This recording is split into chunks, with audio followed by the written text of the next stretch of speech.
Now, if you're doing commercial toothpaste in the hopes that it will clean your teeth, make your breath fresh, you might want to think twice. In order for this to make sense, I first need to explain what your spit is made out of, okay? Your saliva. You produce a tremendous amount of saliva every day. It's 1,500 milliliters. That's over 51 ounces of saliva every single day. Now, what's in saliva? Well, you have electrolytes, trillions of bacteria. You have an enzyme to help you break down starches. You have a protein that helps coat vitamin B12 so that it can pass through the stomach and get absorbed into the small intestine. There's mucus in there to keep everything flowing. And then you have sodium bicarbonate. That is baking soda. So the glands in your mouth actually make baking soda to help neutralize the acids that are occurring in the fermentation process when you feed your microbes in your mouth too much sugar, as well as the candida. There's this byproduct of a certain acid, and that pH is important because if the acid is too acidic, you're going to develop cavities. In your saliva, there's actually white blood cells. There's all sorts of antibacterial or specifically antipathogenic factors, and it's important not to disturb the chemistry of what's in that saliva. Because if it's too altered to one way, you start getting inflammation in your gum, as gingivitis or periodontal disease. You start developing cavities. You start getting an overgrowth of yeast or candida on your tongue. You start developing bad breath, chronic halitosis.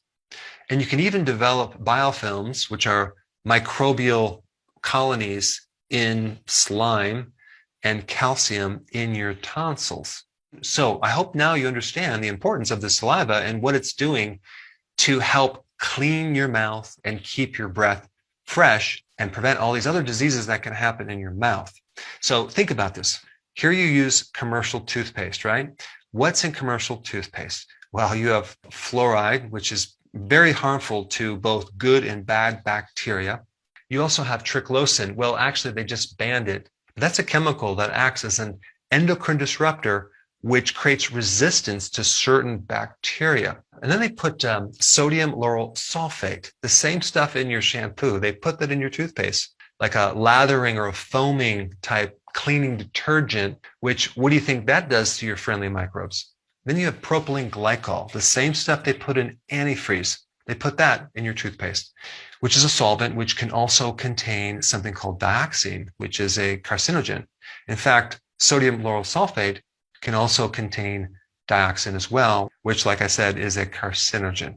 And on top of everything, let's put some artificial flavoring in there, some artificial coloring, some parabens, which are endocrine disruptors, chemicals that eventually turn into formaldehyde. And on the icing on the cake, let's put a little carrageenan in there, which creates inflammation in your gut. Here you are thinking you're doing your mouth some good by using this commercial toothpaste, when in fact it's altering the microbiome and the chemistry of your saliva.